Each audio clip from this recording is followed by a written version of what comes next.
There is a code, unwritten, unspoken, passed down not in classrooms but in quiet conversations between men who built empires and men who wished to build their own.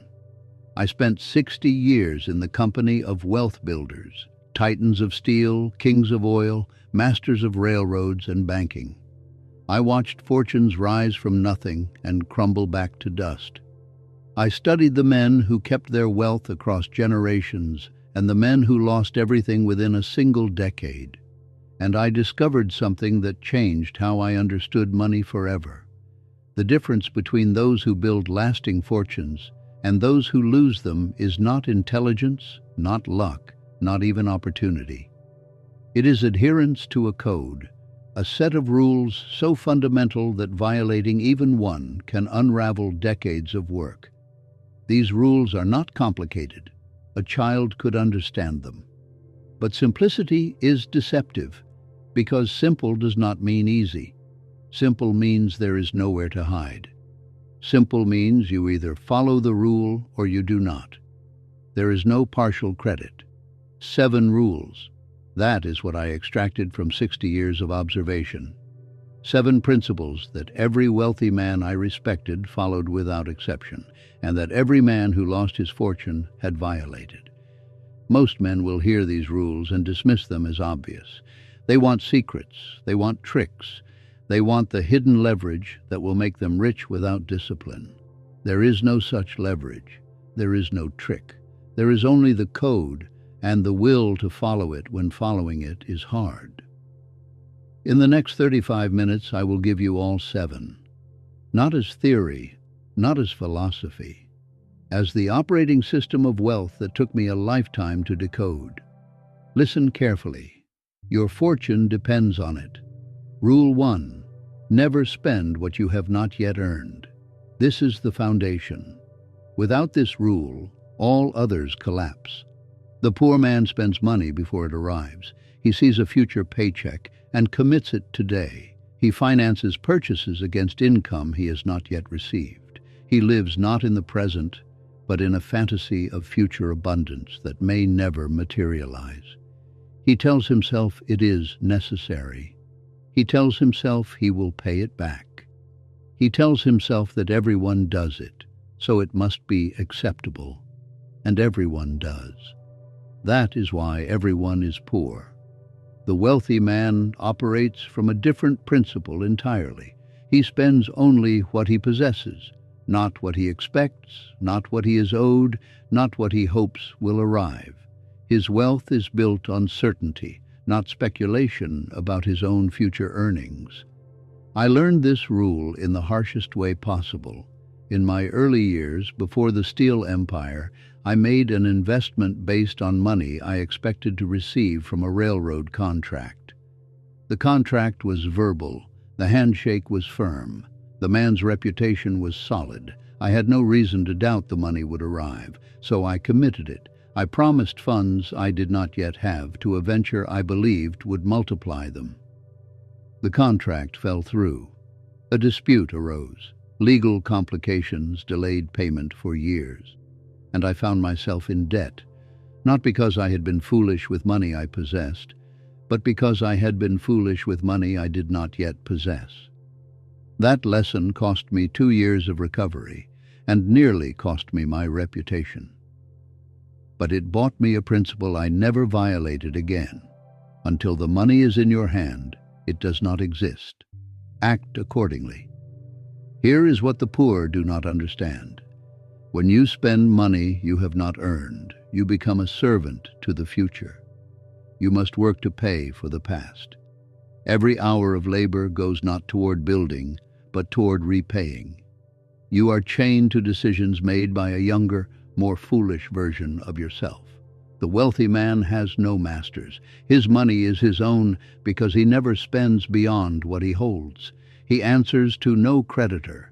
He is not hostage to a future that may not arrive as planned. If you have debt, and most men do, this rule becomes your first mission. Eliminate it. Not slowly, not comfortably, not when it is convenient. Eliminate it with the urgency of a man escaping a burning building. Once you are free of debt, never return. Never spend what you have not earned. Never chain your future to your present desires. This is Rule 1. Break it, and the other 6 cannot save you. Rule 2. Pay yourself before you pay anyone else. When money arrives, where does it go first? For most men, the answer is bills, rent, utilities, groceries, debts. The landlord gets paid, the electric company gets paid, the grocer gets paid. Everyone gets paid, except the man whose labor earned the money in the first place. At the end of the month, after every obligation has been met, the worker looks at what remains and calls it savings. Usually it is almost nothing. Often it is literally nothing. Sometimes it is less than nothing. He has spent more than he earned and added to his debt. This is backwards. This is the payment order of a man who will never be wealthy. The wealthy man reverses the order. When money arrives, the first payment goes to himself, not last, not if there is anything left. First, before the landlord, before the creditors, before anyone. This is not selfishness. This is survival. Because if you do not pay yourself first, you will never pay yourself at all. There will always be another bill, another emergency, another reason why this month is not the right month to save. The wealthy man understands this trap and refuses to enter it. He decides in advance 10% or 20 or 30 goes to building his future before a single coin goes to maintaining his present. But what if I cannot afford to pay myself first, you ask? What if my expenses consume everything? Then your expenses must be cut until they do not. This is not negotiable. The man who cannot find 10% to pay himself is a man who has decided that everyone else's claims on his labor are more important than his own future. That decision has consequences. The consequence is poverty. I knew men who earned modest wages their entire lives but retired wealthy because they paid themselves first without exception for 40 years. I knew men who earned fortunes and died broke because they paid themselves last, and last meant never. The amount matters less than the consistency. Start with 10% if that is all you can manage, but start, and never, under any circumstance, skip a payment to yourself. You would not skip your rent, you would not skip your taxes. Do not skip the payment that actually builds your freedom. This is Rule 2. The wealthy never break it. Rule 3. Never let money sit idle. There is a disease that afflicts men who have learned the first 2 rules but not the third. They avoid debt, they pay themselves first, they accumulate savings, and then they do nothing. The money sits in a bank, or worse, in a drawer. It earns nothing. It builds nothing. It waits, inert, while time passes and opportunity knocks elsewhere. These men feel virtuous. They are savers, not spenders. They have discipline, but their discipline is incomplete, and incomplete discipline produces incomplete results. Here is the truth.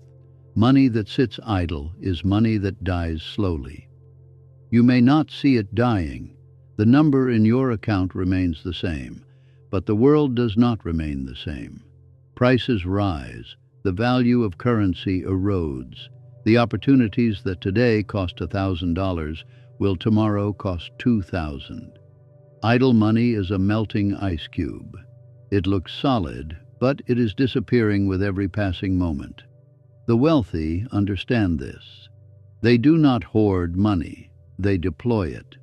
Every dollar is a soldier, and soldiers do not win wars by sitting in the barracks.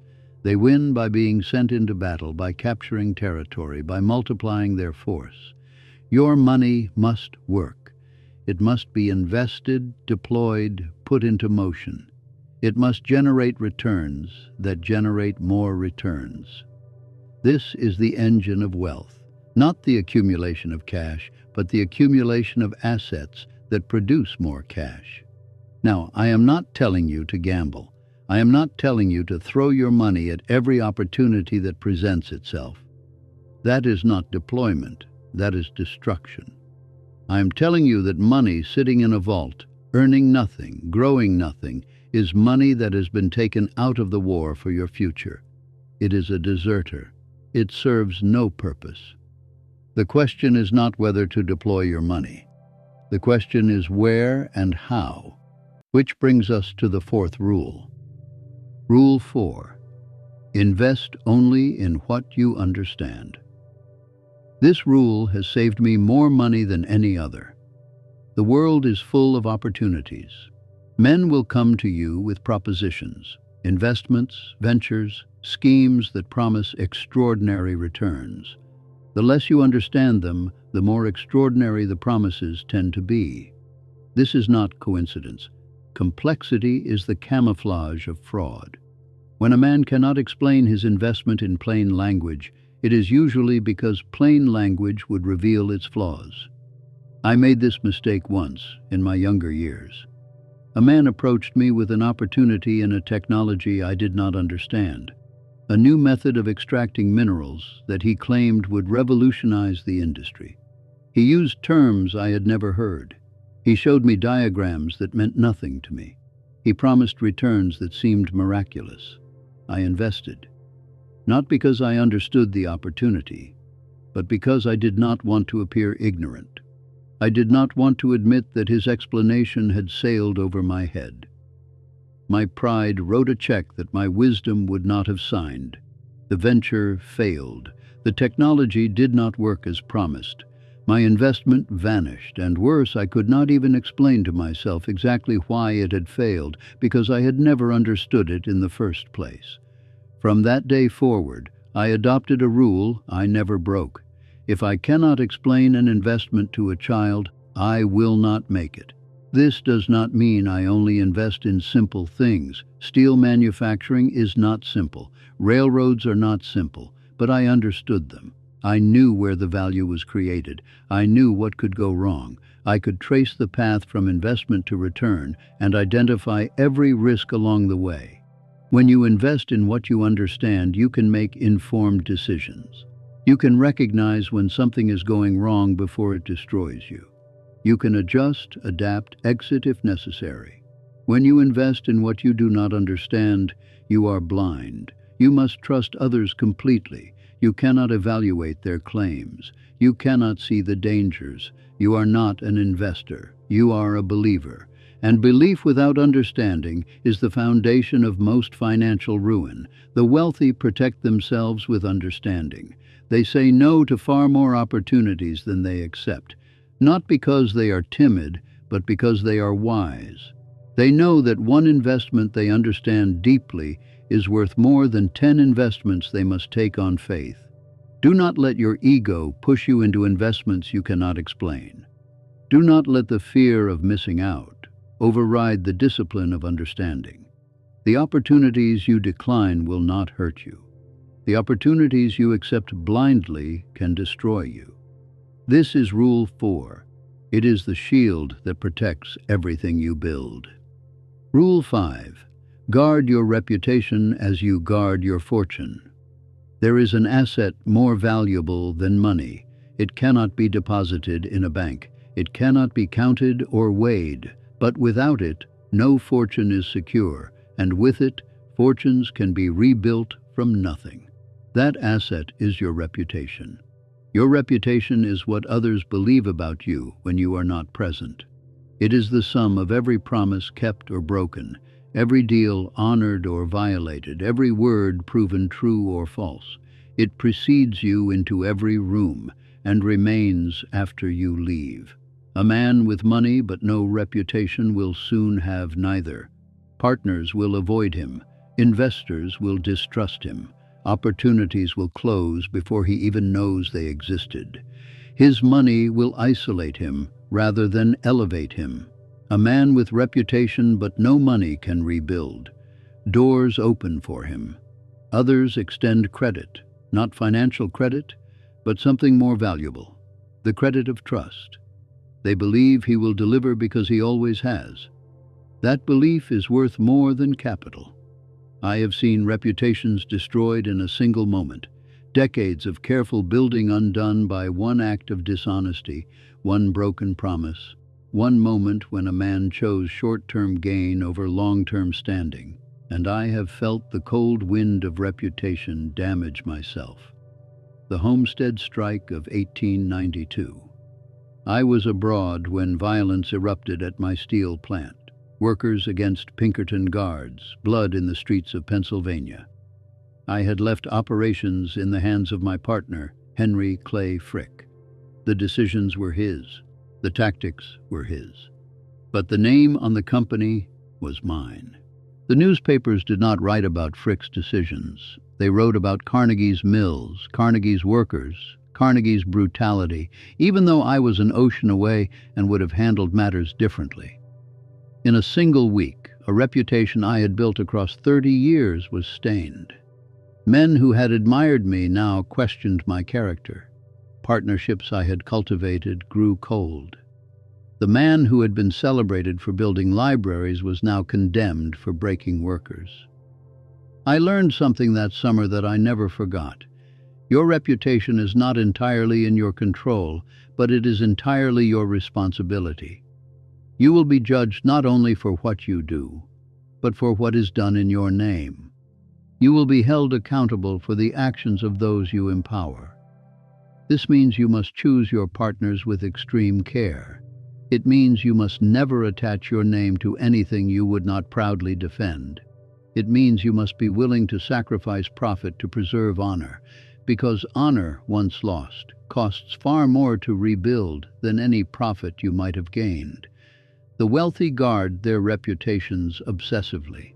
They know that money can be replaced, but reputation cannot, not fully, not ever. The stain remains, the doubt lingers. Do not risk yours for any short-term gain. The math never works out in your favor. This is Rule 5. Break it once, and you may spend a lifetime paying the price. Rule 6. Surround yourself with giants. No man builds a fortune alone. This is a truth that the proud refuse to accept and the wise embrace fully. Every empire is built by a team. Every titan stands on the shoulders of partners, advisors, employees, and mentors who contributed what he alone could not provide. The question is not whether you need others. You do. The question is which others. The men you surround yourself with will determine the height of your rise, or the depth of your fall. Their standards become your standards. Their thinking shapes your thinking. Their limitations become your limitations, and their expansiveness becomes your opportunity. I was fortunate to learn this early.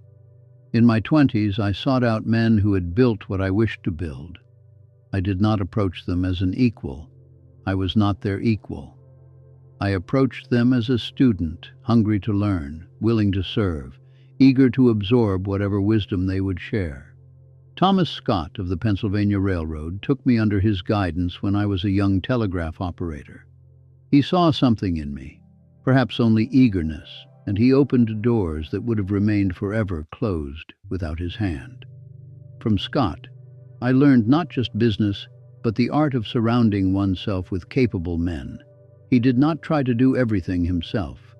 He found men who excelled where he did not, trusted them with real responsibility, and built an organization far more powerful than any individual could be. When I built my steel empire, I applied this principle relentlessly. I sought out Charles Schwab, Henry Phipps, and dozens of others who brought capabilities I did not possess. I paid them well, better than my competitors thought wise. I gave them ownership stakes that critics called excessive. But those men built an empire that sold for $480 million. My excessive generosity was the best investment I ever made. Here is what most men do wrong. They surround themselves with people who make them feel comfortable. They choose friends who think as they think, act as they act, and achieve as they achieve, which is to say, modestly. This is pleasant. It is also fatal to ambition. The wealthy do the opposite. They deliberately seek out people who make them uncomfortable, people who are smarter, more accomplished, more demanding. They want to be the least successful person in the room, because that is the room where growth happens. If you are the smartest person in every room you enter, you are entering the wrong rooms. Find the giants in your field. Find the men and women who have built what you wish to build. Do not envy them. Study them. Do not compete with them from a distance. Get close enough to learn. And as you rise, lift others with you. Build a team of exceptional people. Pay them well. Trust them with real authority. Let them shine, because their light reflects on you. The wealthy understand that sharing success creates more success. The small-minded believe that every gain for another is a loss for themselves. This belief keeps them small. This is Rule 6. Your network is your net worth, not in connections collected, but in giants cultivated. Rule 7. Give more than you take. This final rule will seem strange to those who think wealth is about accumulation. It will seem naive to those who believe the world is purely transactional. It will seem dangerous to those who clutch every dollar with white knuckles, terrified of loss. But I tell you this, as a man who accumulated more wealth than I could spend in 100 lifetimes. The final rule of lasting fortune is to give more than you take. Not because giving is moral, though I believe it is. Not because giving feels good, though it does. Because giving is strategic. Because generosity is the ultimate form of wealth building, operating on a level that the miserly cannot comprehend. Let me explain. When you give, you create bonds that money cannot buy. You generate loyalty that contracts cannot enforce. You build a reputation that opens doors no key can unlock. You set in motion a reciprocity that returns to you multiplied, not always directly, not always immediately, but inevitably. The man who hoards creates nothing but a pile. The man who gives creates a network of gratitude, of obligation, of genuine goodwill. That network is more valuable than the pile. I have given away more than $350 million in my lifetime. Libraries, universities, concert halls, pensions for workers, trusts for peace. Critics said I gave to ease my conscience. Perhaps there is truth in that. But I also gave because I understood something that the critics did not. The money was never truly mine. It passed through my hands. I was a steward, not an owner. And the measure of a steward is not what he keeps, but what he builds with what he holds. The man who dies rich dies disgraced. I wrote those words, and I meant them. To accumulate wealth and clutch it until death is to misunderstand completely what wealth is for. Wealth is a tool for building. If you are not building something larger than yourself, you are merely hoarding, and hoarders are remembered by no one. But this rule applies long before death. In every transaction, in every relationship, in every opportunity, ask yourself, am I taking more than I give, or giving more than I take? The man who always seeks to give more becomes magnetic. People want to work with him. People want to invest with him. People trust him with opportunities because they know he will not extract every last drop of value for himself. The man who always seeks to take more becomes repellent. Partnerships sour. Relationships collapse. He may win individual transactions, but he loses the game. This is the paradox of wealth. The more you give, the more returns to you. Not because of mystical forces, because of human nature. Because people remember who helped them rise. Because generosity creates gravitational pull. Give more than you take. In every deal, leave something on the table. In every relationship, contribute more than you extract. In every success, share the credit. In every fortune, share the wealth. This is Rule 7. It transforms money from a score into a legacy. You now have the code. 7 rules, forged in the fire of 60 years of building and observing. 1. Never spend what you have not yet earned. 2. Pay yourself before you pay anyone else. 3. Never let money sit idle. 4. Invest only in what you understand. 5. Guard your reputation as you guard your fortune. 6. Surround yourself with giants. 7. Give more than you take. Simple rules. But remember what I told you at the start. Simple does not mean easy. Simple means there is nowhere to hide. You either follow the code or you do not. Let me tell you how to apply these rules, starting today. First, conduct an honest audit of your current position. Which rules are you breaking? Do not lie to yourself. Do not make excuses. Simply identify where you stand in relation to the code. Most men will find they are breaking several rules simultaneously. They carry debt, Rule 1, violated. They save nothing, Rule 2, violated. What little they have sits idle, Rule 3, violated. They have made investments they cannot explain, Rule 4, violated. They have damaged their reputation with broken promises, Rule 5, violated. They surround themselves with mediocrity, Rule 6, violated. They take more than they give, Rule 7, violated. This is not condemnation. This is diagnosis. You cannot fix what you refuse to see. Second, prioritize ruthlessly. You cannot fix everything at once. Choose the most urgent violation, usually Rule 1 or Rule 2, and attack it with complete focus. Eliminate debt. Establish the habit of paying yourself first. These two rules create the foundation for everything else. Third, build systems, not intentions. Do not rely on willpower. Willpower is finite and fails under pressure.